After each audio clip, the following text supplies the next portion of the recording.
하나님의 말씀은 마태복음 16장 21절부터 24절까지를 교독하십니다.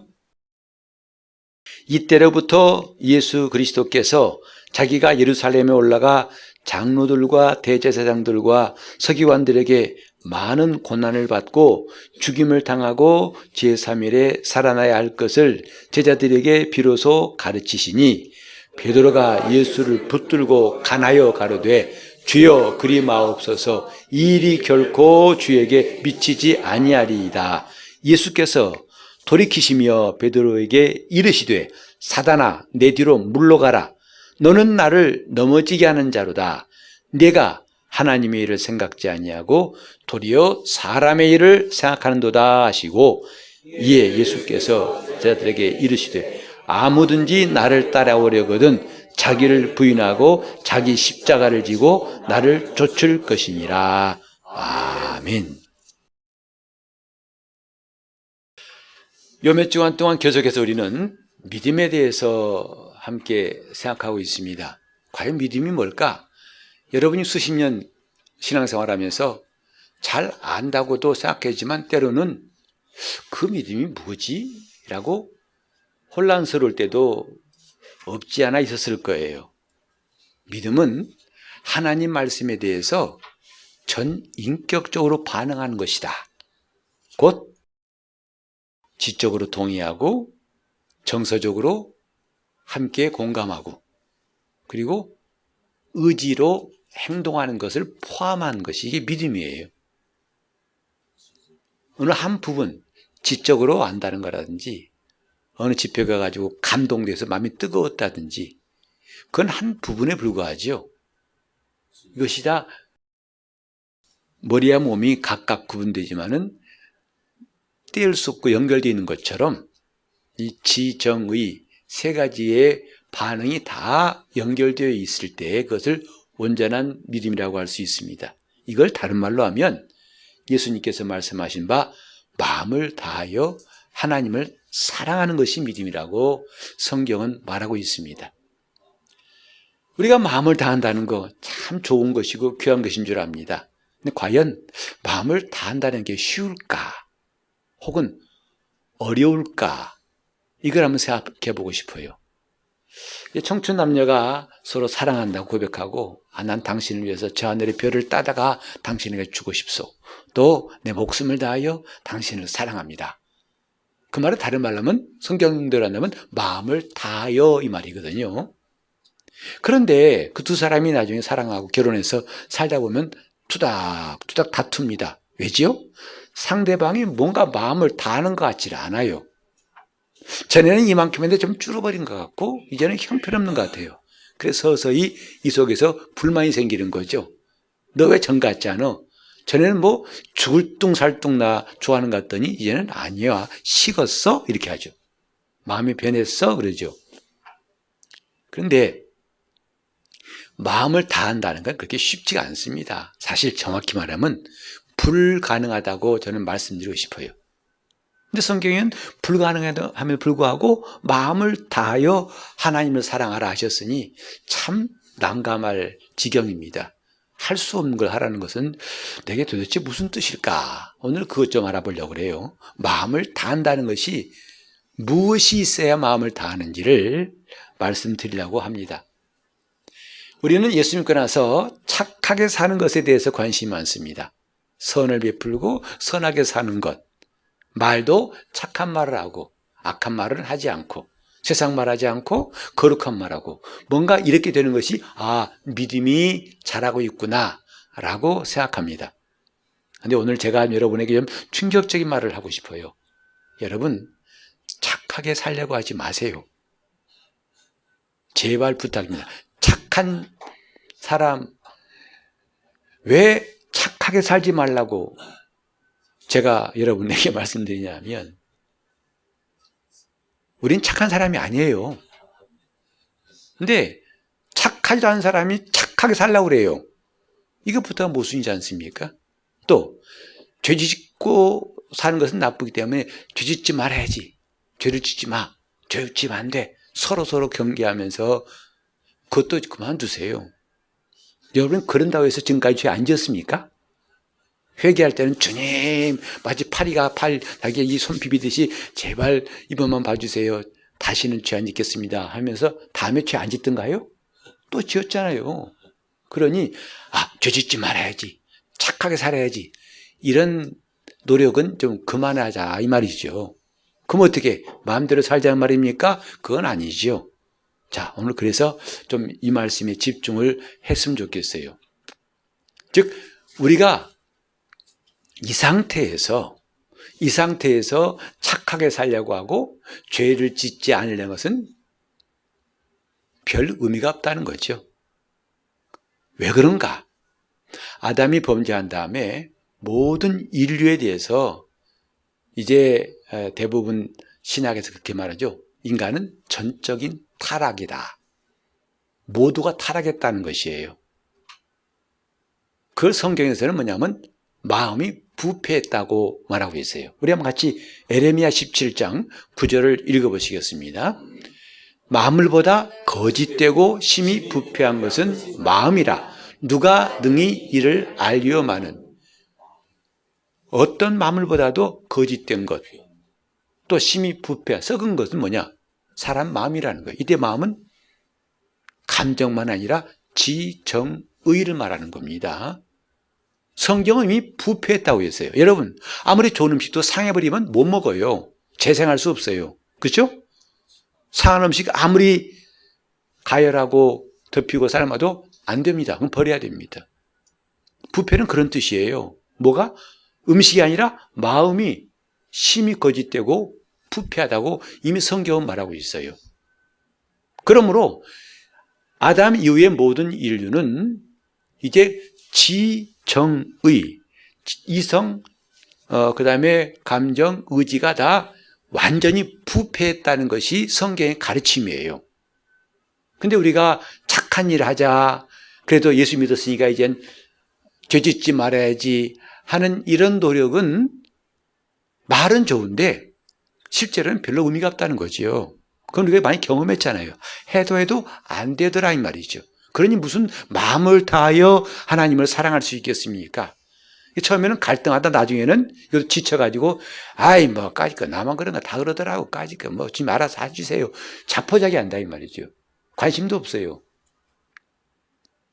그냥 물 흐르는 대로 바람 부는 대로 되면 되고 안 되면 안 되고 이런 식으로 하는 것이 마치 믿음이 더 나아진 것처럼 생각하기도 합니다. 과연 그럴까요? 과연 성경은 이 상태가 그래도 괜찮다고 성경에 말씀하시는 걸까요? 마음을 다하라. 마음을 다하여 주님을 사랑하라 하셨는데 사람은 이미 마음이 부패했다고 했어요. 그래서 그 모습을 자세히 보여주고 있는 것이 로마서 1장 18절부터 32절이에요. 우리 한번 한 절씩 좀 봐갈까요? 이미 우리 이성이 부패하고 그 다음에 감정이 정서적으로 부패했고 의지 타락했다는 것이 조목조목 나와 있는데 한번 보십시다. 18절부터 보시겠습니다. 불의로 진리를 막는 하나님의 진노가 불의로 진리를 막는 사람들의 모든 경건치 않음과 불의에 대하여 하늘로 쫓아 나타나니. 이미 지금 아담 이후에 타락한 마음이 부패한 사람들의 모습이 뭐냐면 불의로 진리를 막는다고 그랬어요. 요즘 보면 실감나죠? 요즘에는 옳은 것이 없어요. 내 주장이 최고예요. 우리 진영 논리가 맞아요. 상대방 진영은 좀 틀렸어요. 그것이 옳고 그런 것을 따지려 하지 않습니다. 이런 무대뽀 무지막지한 자세로 하나님 말씀마저도 부정해요. 하나님 말씀에는 남자와 여자를 창조하셨다 하지만 이젠 남성인지 여성인지 모르게 만들어 놓고도 괜찮대요. 법에 올려서 사람으로 인정해달라고. 전에 여성이었지만 지금 남자라고 인정해달라고 재판까지 하고 있습니다. 동성애도 이제는 대놓고 왜 반대하냐. 성소수자들의 인권을 보호하라 해서 성경에는 엄격히 금하고 있지만은 거침없이 들이밀고 있죠. 자기 주장이 맞다고. 불의로 진리를 막는 거. 왜죠? 이미 이성과 감정과 의지가 썩어버렸어요. 그러니 뭐가 뭔지를 모르는 거죠. 그 다음에 계속 읽어볼까요? 19절. 이는 하나님을 알만한 것이 저희 속에 보임이라. 하나님께서 이를 저희에게 보이셨느니라. 그 다음에 창세로부터 그의 보이지 아니하는 것들 곧 그의 영원하신 능력과 신성이 그 만드신 만물에 분명히 보여 알게 되나니 그러므로 저희가 핑계치 못할지니라. 눈만 뜨면 귀만 열면 얼마든지 보고 알 수 있도록 하나님이 창조하신 만물 속에 그의 영원하신 능력과 신성을 다 담아두셨습니다. 그러면 나중에 그들은 핑계할 수 없을 것이라는 거죠. 여러분 경험하셨죠? 은혜 받으면요, 바람 속에서도 주님의 따뜻한 사랑을 느끼는 사람이 있어요. 비가 내립니다. 아이고 또 구질구질 비가 오네가 아니라 은혜의 비가 내립니다. 복된 장맛비가 옵니다 하고 말하고 그게 느껴요. 그러나 이렇게 느낀 사람은 거의 없어요. 왜? 마음이 부패해 있기 때문에 그렇게 인정하지도 않습니다. 자, 그 다음 사람 읽어볼까요? 하나님을 알되 하나님을 영어롭게도 아니하고 감사치도 아니하고 오히려 그 생각이 허망하여지며 미련한 마음이 어두워. 이게 그대로예요. 뭐 설명할 것도 없어요. 오늘 사람들이 하나님을 어떻게 합니까? 심지어 악마를 더 선호해요. 우리나라 축구대표팀 서포터스 이름 뭔지 아시죠? 붉은 악마예요. 하나님의 이름을 보다도 이런 악마의, 마치 악마가 무슨 친구 같아요. 그러니 그 사람들이 하나님께 감사하겠습니까? 영화롭게 하겠습니까? 하나님께 영광 돌리겠습니까? 다 잘 되면 자기 탓이죠. 못 되면 하나님 왜 그러셨습니까?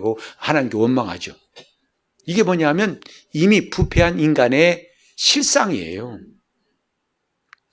오히려 그 생각이 허망해지고, 여러분 사실요, 예수를 잘 믿다 보면 로또 복권 살만하면 안 생길 겁니다. 뭐죠?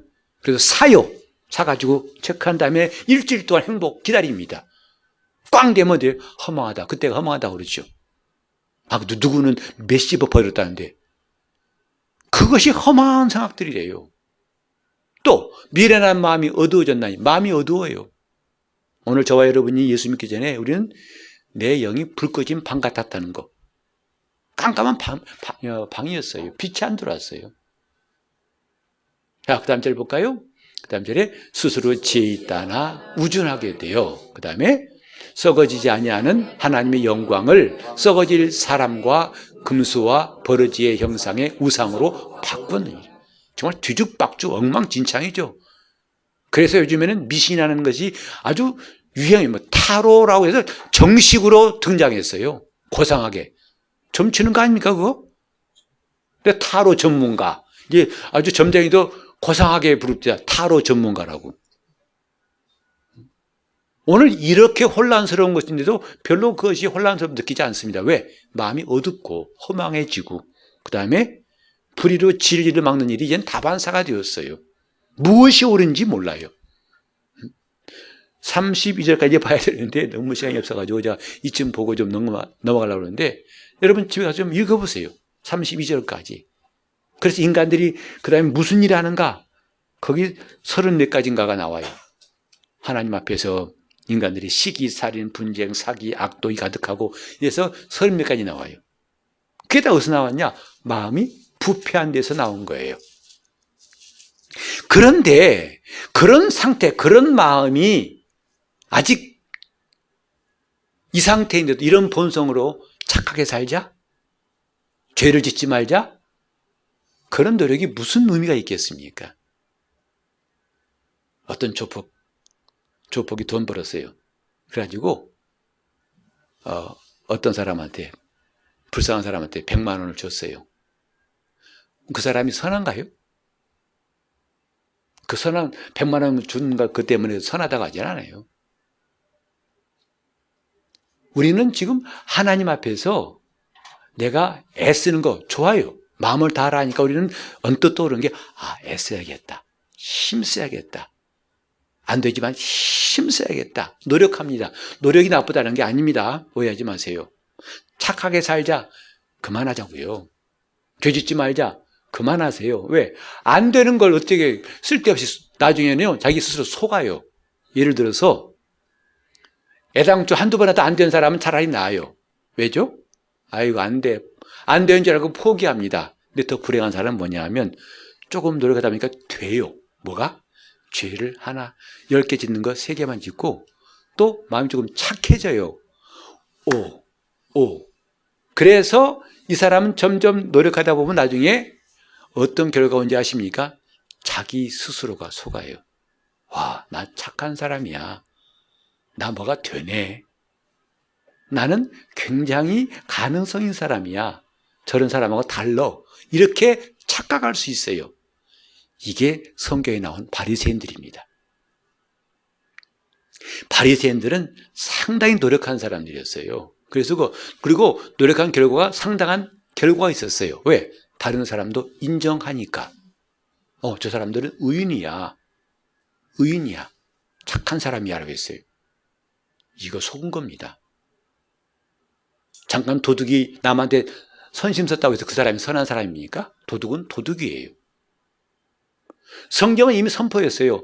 만물보다 거짓되고 심히 부패한 것이 사람의 마음이라. 그 마음 갖고는 착하게 산다는 것은 어불성설입니다. 죄를 짓지 않겠다? 아예 포기하세요. 착한 사람이 착한 일을 할 수 있어요. 착하지 않은 사람이 착하게 산다는 거 우스운 일이고요. 나중에는 그것은 가증스러운 일이 될 수 있어요. 그러니까 여러분, 우리도 자칫하면요, 이렇게 착하게 살다가 나중에 교활한 사람 될 수 있습니다. 뭐죠? 겉으로는 착해요. 속으로는 충분히 악해요.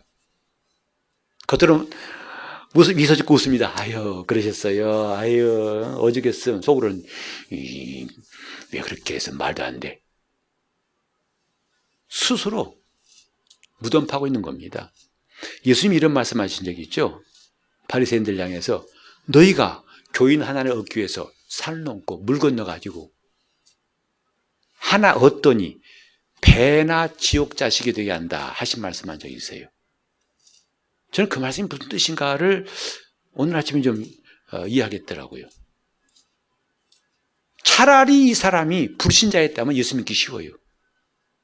근데 어정쩡하게 예수 믿노라고 와가지고 엉뚱한 걸로 코팅, 자기 스스로 외식하고 코팅해가지고 말씀을 아무리 들어도 튕겨나간 사람, 이 사람은 더 위험한 사람 아닙니까? 속담이 이렇게 있잖아요. 선무담은 사람 잡는다고. 오늘 우리 신앙이라는 것이 자칫하면 외식하기 쉽고요. 교활해지기 쉬워요. 이중인격자가 되기 쉬워요. 저는 성경에 바리새인 이야기가 왜 이렇게 많이 나온지 알았더니 오늘 우리 모습이 그 바리새인이라는 것을 깨닫게 하시는 것 같더라고요. 너 자칫하면 바리새인 돼. 현대판 바리새인 된다고. 너 왕 바리새인 된다고. 경고하시려고 그렇게 마태마가 누가 요한복음 배우는 계속 바리새인 이야기가 끊이질 않아요. 자, 봅시다. 우리는 하나님 앞에서 마음을 다한다는 거 쉽지도 않고 그건 불가능입니다. 왜? 우리 마음이 부패했어요. 그래서 이기적인 욕망, 자기 생각, 주장을 항상 거둬들이지 않습니다. 그걸 앞세우고 있는 거죠. 그거와 부딪히면 다 나의 적이에요. 상종할 수 없어요.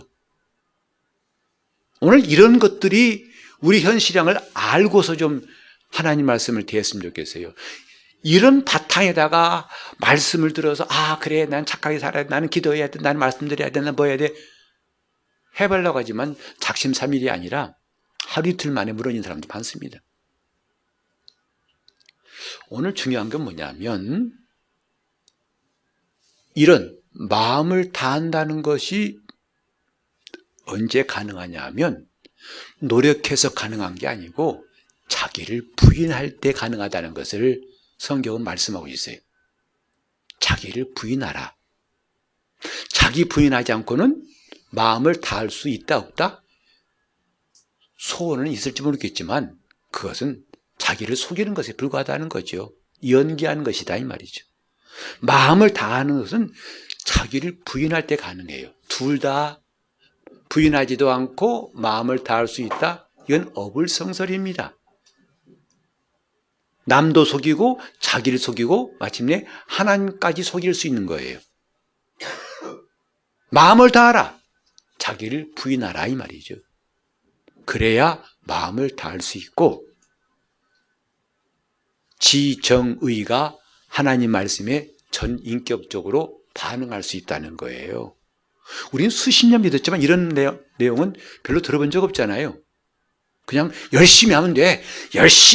열심히라 강조했어요. 아니요. 이 마음을 다하지 않으면 아무리 열심히 해도 소용없어요. 자기를 부인하지 않으면 교회에서 아무리 수십 년 예수 믿어도 소용없어요.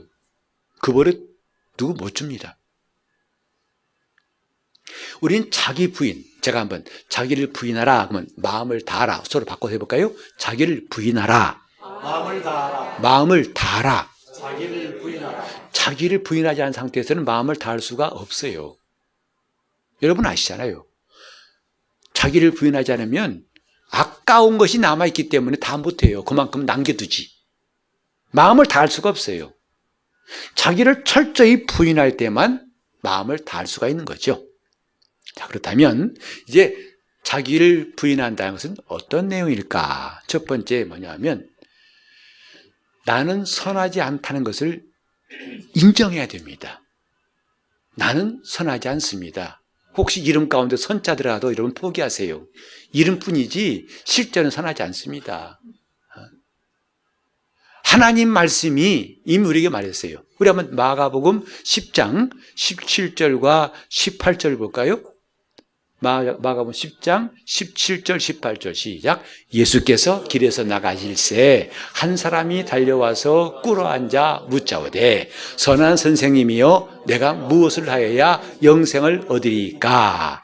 예수께서 이르시되 내가 어찌하여 나를 선하다 일컫느냐? 하나님 한 분 외에는 선한 이가 없느니라.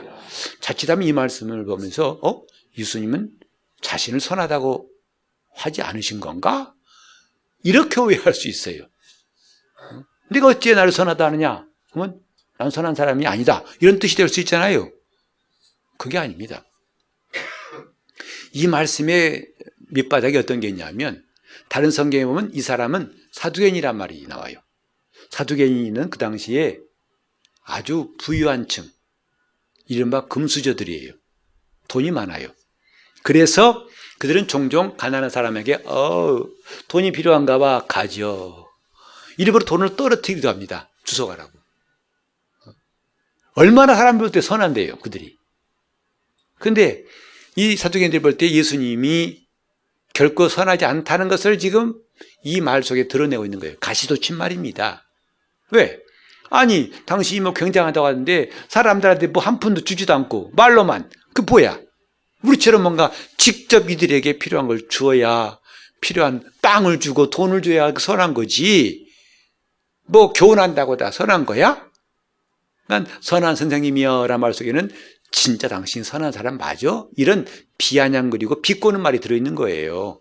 주님이 그걸 아셨기 때문에 내가 어찌 나를 선하다 하느냐고 하신 거예요. 네가 사람으로 본다면 나는 선하다고 말할 수 없을 것이다. 그리고 그 다음에 하신 말씀이 오직 선한 이는 하나님 한 분뿐이시니라. 이게 답이에요. 우리가 여러분 동의하든 말든 성경은 말하고 있어요. 선한 이는 오직 하나님 한 분뿐이다. 근데 우리는 그 말에 동의하기 싫을 때가 많잖아요. 나 그래도 너무 도매급을 넘기지 마시고 나는 그래도 너무 아까워요. 나는 때로는요, 불쌍한 사람 보면, 지난번에도 지나가다가 누가 또 구걸하길래 돈 주려다 보니까 잔돈이 없었어요. 그래서 나 10,000원, 10% 돈을 배추잎을 꺼내 주었어요. 이거 보면 그래서 선한 것이 오면 남아있지 않겠어요? 라고 말할 수 있어요. 운전하는 누가 잘 확 끼어들길래, 야! 하지 않고, 바쁜가 보지? 라고 했어요. 주님, 나 좀 선한 거 있잖아요. 라고 할지 몰라요. 근데 그것은 우리끼리는 아마 인정할 수 있을지 몰라도 하나님 앞에서는 아무것도 아닙니다. 우린 본질이 선하지 않다는 거예요. 자, 우리 또 한번 로마서 7장 18절을 읽어볼까요? 로마서 7장 18절 내 속 곧 내 육신에 선한 것이 거하지 아니한 줄을 아노니 원함은 내게 있으나 선을 행하는 것은 없노라 했어요. 바울의 고백이에요. 지금 바울은 말했어요. 내 속에 선한 것이 없다는 거예요. 그가 누굽니까? 바리새인이에요. 그리고 선을 하고 싶은지만 행할 수 없다고 이미 바울은 자기의 솔직한 마음을 고백했어요. 물론 이 가운데 있을지 모르겠지만 우리 대부분 다 바울보다 낫다고 하긴 좀 망설여지죠? 나 그래도 바울보다 신앙이 나. 이럴 사람은 별로 없을 거예요. 그가 하는 말이 그래요. 일생 동안 바리새인 살아왔던 바울마저도 내 속에 선한 것이 없다. 선을 행할 능력도 없다. 그런데 왜 우리는 선한 채 할까요? 또 선한 일을 할 수 있다고 다짐하고 노력할까요? 선한 사람만이 선한 일을 할 수 있습니다. 하나님만이 선하시기에 그가 하시는 모든 일이 다 선한 일이에요. 그죠? 나머지는 아니에요. 미안하지만. 섭섭하지만 아닌 건 아니에요. 우리가 자기를 부정하기 싫은 게 뭐냐면 그래도 이만큼은 선한 게 남아있다는 알량한 자존심 때문에 자기 부인하기 힘든 거예요. 저도 마찬가지예요. 저도 목사라는 것 때문에 괜히 선한 체 하고 싶은 거고 여러분이 아주 돌직구 달려가지고 목사님은 거짓말쟁이에요. 그때 제가 기분 좋겠어요? 나는 그래도 조금 정직하려 했었는데 라고 변명하고 싶어요. 하지만 난 선하지 않아요.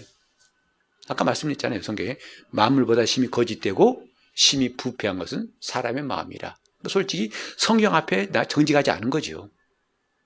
정직하다면 맞아요. 저 거짓말쟁이에요. 저 나쁜 사람이에요. 저 더러운 사람입니다라고 할 수밖에 없어요. 근데 우리는 그걸 인정하지 않으니까 자기 부인이 되지 않는 거예요. 다시 합시다. 마음을 다하여. 그러면 여러분은 자기를 부인하고 하세요. 마음을 다하여. 자기를 부인하고 자기를 부인할 때 비로소 마음을 다할 수 있습니다. 이거 안 하고 이거 안 돼요. 그러니까 지금 우리는 쓸데없는 노력할 것이 아니라 자기를 부인하는 것부터 시작하자는 거죠. 나를 부인하자. 곧 나는 선하지 않다. 나 그래서 살아올 때 내가 누구한테 여러분 전도할 때 가끔 그런 말이 있을 거예요. 당신 죄인이다 하면 기분이 나빠. 화를 낸 사람 보셨어요? 당신이 뭔데 나보고 죄인이라고 하는 거야. 나 지금까지 남한테 해 끼친 일 없이 살아왔어. 맞아요. 그렇게 말할 수 있을 거예요. 하지만 성경은 말합니다. 만물보다 심히 부패한 것은 사람의 마음이다. 썩었다는 것이다 이 말이에요. 근데 우리는 저 교회 밖의 사람 정도가 아니라 교회 안에 들어왔으면서도 이걸 솔직히 인정하기를 싫어해요. 온전히 다 그걸 시인하기를 싫어한다고요. 저도 마찬가지죠. 그래서 자기 부인이 안 되는 거예요. 다시 합시다. 자기를 부인하고. 와, 이럴 줄 알았어요. 그래서 이제 우왕좌왕한 거. 내 건 내가 할 테니까 여러분 거 하세요. 남의 떡이 좋아 보인다고 따라하지 마시고 여러분 건 여러분이 하세요. 자, 자기를 부인하고. 이제는 아예 조시문전하더라고 안 나와. 그죠? 숨어서 기다리는 거죠. 다 가라 난 따라갈게 이거죠. 마음을 다하고 자기를 부인하고 자기를 부인한 것이 있을 때 마음을 다할 수 있습니다. 그러려면 나는 선하지 않다고 인정해야 돼요. 주님, 내 속에는 선한 것이 없습니다. 이게 회개 아닙니까? 주님, 나 선한 거 없어요. 나 잘난 거 없어요. 나 잘한 거 없어요. 그거 회개 아니에요? 이거 안 하고선 무슨 마음을 다한다는 거예요? 그 상태에 무슨 착한 일 하겠다 애쓴다는 거죠? 그 상태에 무슨 죄 짓지 않는다고 애쓰는 거? 가소로운 겁니다. 주님 말씀했어요. 이 좋은 나무에서 아름다운 열매 나온다는 거지요. 나무가 안 좋은데 어떻게 좋은 열매 나옵니까? 이게 내가 선한 사람이 아니라는 것, 난 선한 것이 없다는 것을 인정하기 첫 번째고, 그다음 두 번째 가서는 뭐가 필요하냐면 자기 이익을 챙기지 않는 것이 중요한 거예요. 자기 욕망을 앞세우지 않는 것, 그게 중요한 거죠. 그게 자기를 부인하는 겁니다. 오늘 사람들이 다 뭐냐면 자기중심적이라는 것을 서로가 다 확실히 알아요. 지금 사람들이 유독 그런 것 같아요. 이기적이에요.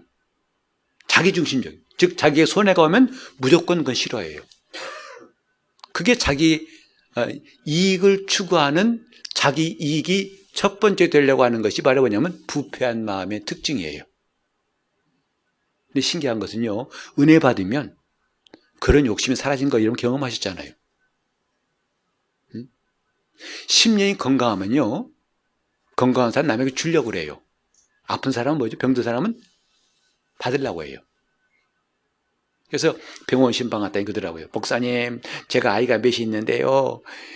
첫째는 병원에 몇 번 왔고, 두 번째는 코빼기 담배 치고, 세 번째 몇 번. 다 장부에 달아놓더라고. 근데 건강한 사람은요, 자기가 누구한테 뭘 받으려는 거가 주려고 합니다. 부자리 달려가서 도와주고, 살피고, 그를 도와주려고 한다, 이 말이에요. 지금 내 이익을 추구한다는 것부터가 이게 이미 탐욕이라는 것은 마음이 부패한 내 모습이라는 거죠. 그래서 자기를 부인하려면 이제부터는 내 이익을 챙기지 않겠다고 다짐해야 된다 이 말이죠. 이게 자기를 부인하는 거예요. 자기를 부인하는 겁니다. 그래서 우리는 양보하는 거죠. 먼저 드시죠. 먼저 가시죠. 내게 이익되는 것은 고의로 그걸 버리는 거예요. 그게 자기를 부인하는 구체적인 방법입니다. 세 번째로 자기 부정이 있어야 참믿음이라고 우리는 생각해야 됩니다. 참믿음. 자기를 부정하지 않고는 참믿음이라는 말을 쓰지 말아야 돼요. 그래서 그 참믿음이 뭐냐? 주어가 바뀌어야 되는 것이다 이 말이죠. 주어가 내가가 아니라 주님이, 내가가 아니라 주님이. 이게 벌써 자기를 부인한 사람의 분명한 증거 아니겠어요? 세상 사람 보세요. 다 뭐냐면 내가죠. 내가 말이야 왕년에 내가 해봤는데 내가 보기에는 내 생각에는 얼마나 이런 말이 판치는지 여러분 보셨을 거예요. 심지어는 교회 안에서도 마찬가지예요. 은혜 안 받으면요, 목사님 내 생각에는요, 이런 사람 참 많아요. 주님께서 뭐라고 하실까가 생각이 안 나고 내 생각에는요, 좀 자기 생각, 자기가 앞서고 있다 이 말이죠. 주어가 바뀌도록 벌써 내 속에 자기 부정이 일어나고 있는가 아닌가를 측정할 수 있는 시험지가 뭐냐? 리트머스 종이 같이 시험지가 뭐냐면 주어가 누구냐 이 말이에요. 내가냐 주님이냐. 이제 목사도 그 앞에 자기 이름 앞에 목사란 말만 했으면 충분할 것 같아요. 너 누구냐? 목사다. 그럼 돼요. 근데 뭔가 그것도 부족해요. 그래서 앞에다가 담임 목사를 꼭 써야만이 성에 차요. 그것도 담임 목사는 좀 뭔가 돼요. 담임 감독이 돼야 돼요. 그것도 성이 안 차요. 그러니까 감독, 회장 뭐 잔뜩 붙여요. 그러다 모자라니까 신학 박사, 목회학 박사 다 잔뜩 더덕 붙여놓습니다. 이름은 요만한데 앞에 붙은 건 이만큼 긴 사람도 있어요. 전에 아프리카 갔더니 이제 그 전도 집회 성회에 보면 강사들 쭉 이름 나오더라고요, 이게. 근데 그 이름 앞에 그 호칭이 참 가관이에요. 패스터라고 목사라는 사람은 한 10대 명인데 밑에 한 사람, 두 사람밖에 없어요. 목사 아무개. 나머지 뭐냐? 선지자 아무개. 또 사도 아무개. 누구는 또 사도 겸 선지자 아무개. 지금 과연 내가인가 주님인가? 그래 놓고 어떻게 마음을 다하겠다는 거죠? 우리 주님 앞에서 지금 괜히 스스로도 속이지 맙시다. 너 마음을 다하고 있지 않잖아. 왜? 네가 너를 부인한 적이 없잖아. 아직도 내가가 살아있는데. 내가. 바울은 항상 자기 이름 앞에 예수 그리스도의 종 바울은 이렇게 말했어요. 예수 그리스도의 사도된 바울은. 바울 서신에 공통적으로 나오지 않습니까? 자기 앞에 다른 게 붙일 거 없어요. 예수 그리스도의 종이다. 오늘 우리는 마음을 다하겠다는 진심이 자기를 부정함으로써 이루어지기를 예수 이름으로 축원합니다. 우린 지금 이게 살 길이라고 생각하십시다. 수십 년 믿어도 이거 안 되면 그 다음 건 안 돼요. 자기를 부정하고 자기를 부인하자는 거죠. 베드로는 오늘 이 말씀을 들은 사람, 직접 들은 사람 아닙니까? 나를 따라오거든 자기를 부인하고 자기 십자가를 쫓으라. 이 말씀을 직접 들은 사람 아닙니까? 그런데 베드로가 이 말씀대로 살지 못했기 때문에 나중에 그는 예수를 3번이나 부인했어요. 나는 잘 모른다. 3년 동안 주님과 함께 살았지만 결국은 주님을 3번이나 부인했어요. 자기를 부인하지 않으면 결국은 예수를 부인하게 됩니다. 이것이 성경의 교훈이에요. 자기를 부인하면 예수를 인정하게 되고, 자기를 부인하지 않으면 나중에 결국은 예수를 부인하게 된다는 것. 이제 고난주간이 다가오고 있는데 우린 정말 주님 앞에서 자기를 부정하는 시간들로 채웠으면 좋겠습니다. 아멘. 자기를 부정함으로 마음을 다할 수 있기를 예수 이름으로 축원합니다. 통성으로 기도하시겠습니다. 하나님 아버지, 우리가 자기를 부인하라 하신 주의 말씀을 그 어느 때보다도 우리 뼛속 깊이, 아니 영과 혼에 들려오는 시간 되게 하여 주시옵소서. 아멘. 어리석게도 이거 없이 주님을 사랑한다고 말하고 이거 없이 믿음의 사람이라고 열심을 내는 것이 얼마나 헛된 것임을 깨달으며, 이제 베드로가 주님을 부인했던 쓰디쓴 그 전철을 밟지 않도록 자기를 부인하지 않으면 예수를 부인하게 된다는 이 성경의 교훈을 기억하면서 우리 주님 앞에 겸손히, 그러나 정말 자기를 항상 부인할 수 있는 담대한 신앙인 되게 하여 주옵소서. 예수 이름으로 기도합니다. 아멘.